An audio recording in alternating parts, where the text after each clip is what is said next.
Nous vivons tous dans un monde difficile, un monde où l'oppression de la matière par le développement scientifique est devenue plus importante que dans les siècles passés. Ce n'est pas que dans les siècles passés, il n'y avait pas le commerce, les soucis du monde, tout cela. Mais il n'y avait pas un certain nombre de techniques et de choses qui absorbent l'âme et qui aujourd'hui rentrent en concurrence avec la prière. Nous sommes dans le monde sollicités par des choses apparemment neutres. Par exemple, la télévision, Internet, des livres, des journaux, assaillis de nouvelles. Et il est à craindre que nous ne sommes pas comme nos anciens qui se réunissaient le soir au coin du feu, se racontant les histoires du passé, et qui avaient certainement, parce que la foi collective était plus grande, des moments où on sent, par exemple, le tableau de Millet, l'Angélus, on voit ce paysan, cette paysanne, se mettre à genoux.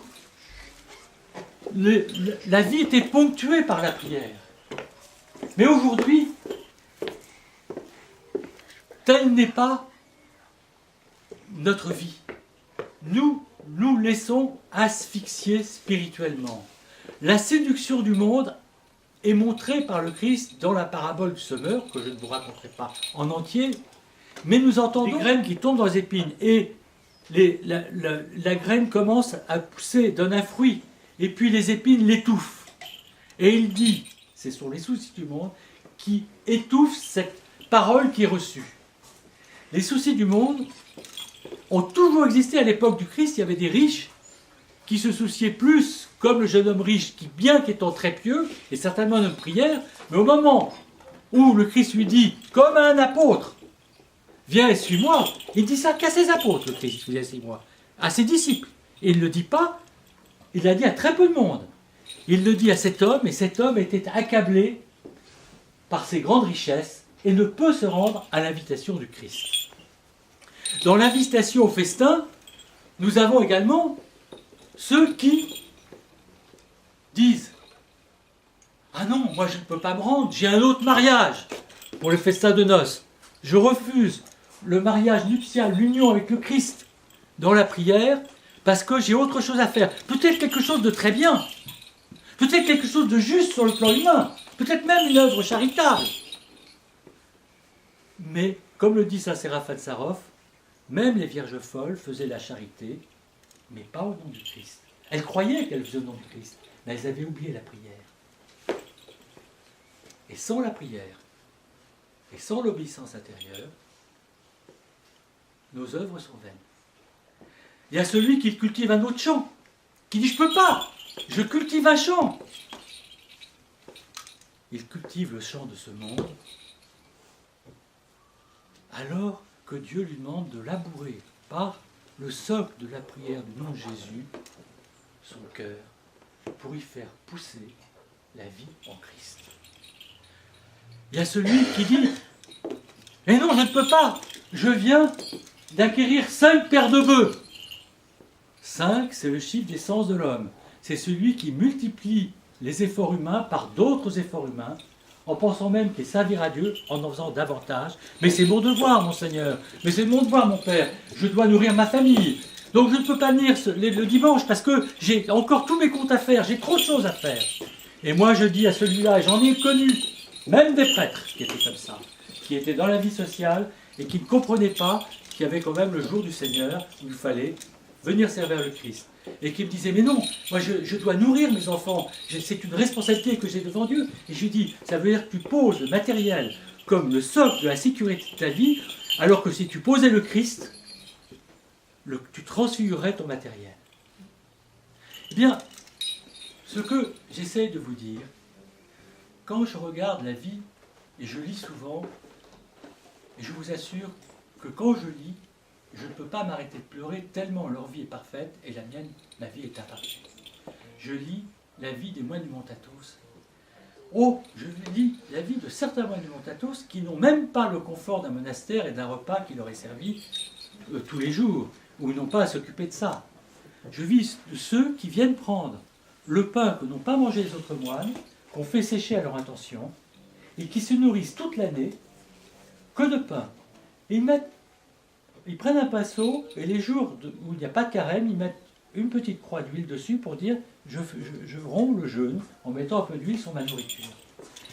Ils n'ont plus de soutane, ils sont vécus avec des sacs de pommes de terre, des sacs de quelque chose, ou des soutanes rapiécées. Ils vivent dans l'inconfort, c'est-à-dire nous, ce que nous appellerons pour inconfort, eux, dans l'abandon total du matériel. Parce qu'ils ont compris que plus ils s'éloignent du matériel, plus ils recouvrent l'état d'Adam au paradis qui ne se nourrissait que de Dieu. On dit Adam était nu, mais non, Adam était revêtu, comme le dit Jean Chrysostome, d'or spirituel, revêtu de la lumière incréée. Adam devient nu de l'épaisseur de la chair, non transfiguré. Adam, dans le paradis, était dans l'état de transfiguration. Habillé de la lumière incréée, il était dans un matériel transfiguré. Nous sommes sur cette terre. Et Dieu sait que si nous n'avons pas la vocation, car ce sont des vocations, d'être comme ces moines du Montatos, moi, je vis une vie qui est une vie d'un confort incroyable par rapport à... Et je vous enseigne ça. Non, le problème de la vie spirituelle, c'est l'obéissance à Dieu. L'un est fait pour être prêtre de paroisse, l'autre est fait pour être moine dans le monde et de témoigner comme moine dans le monde, l'autre est fait pour être dans un monastère. Et chacun doit être là où Dieu l'appelle. Et il trouvera toujours son chemin, ou un père spirituel, ou un évêque pour lui dire quelle est sa place.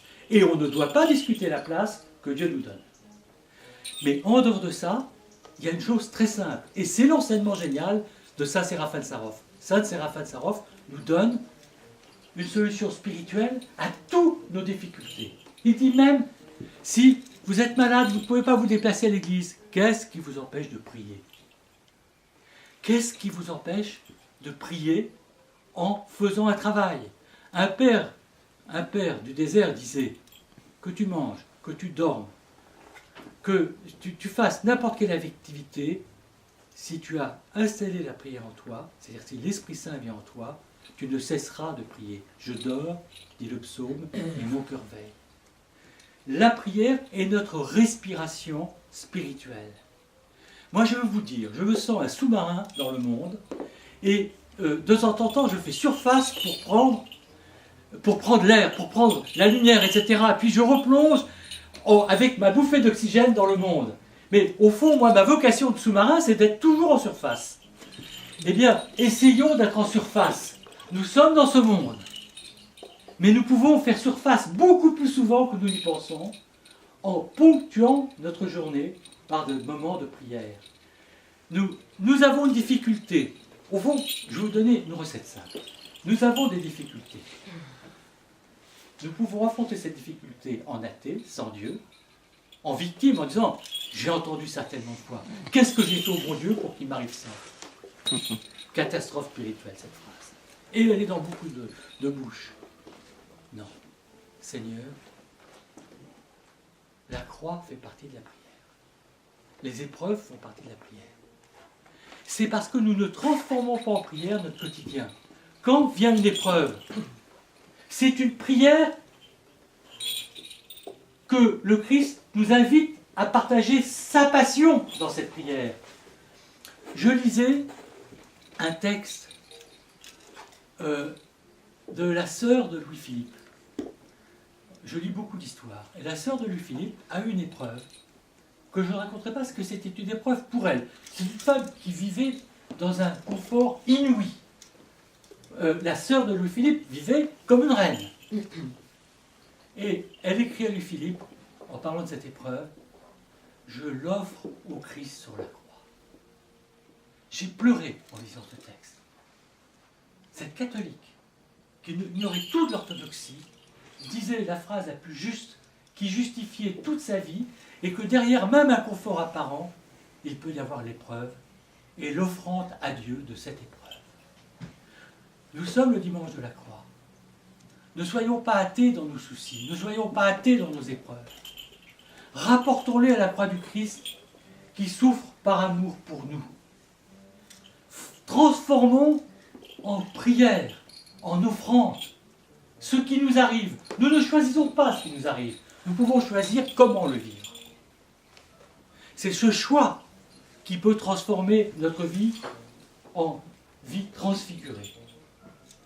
Et d'avoir l'attention, au fond, je disais, j'allais vous dire quelque chose de très simple. Lorsque nous sommes polis et que nous rentrons dans un lieu, nous n'ouvrons pas la porte comme ça brusquement. Nous frappons à la porte.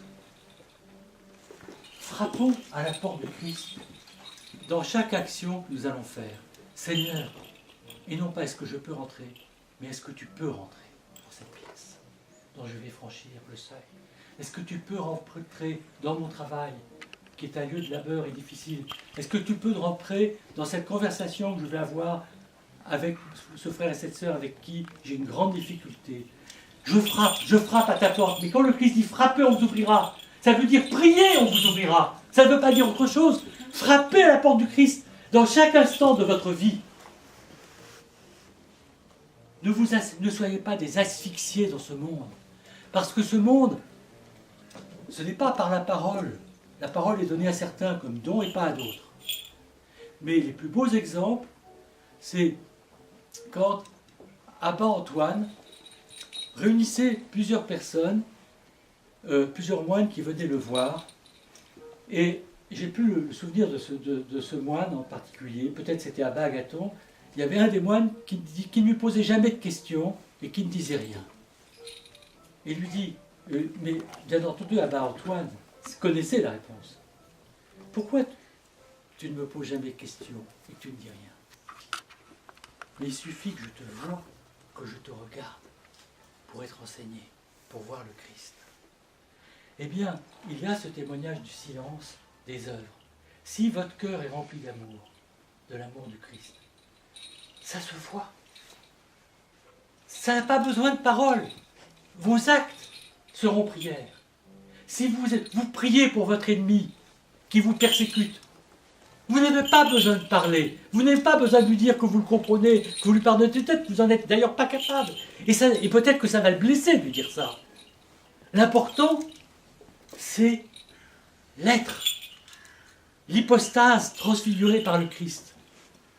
Posez la prière de plus en plus dans votre vie.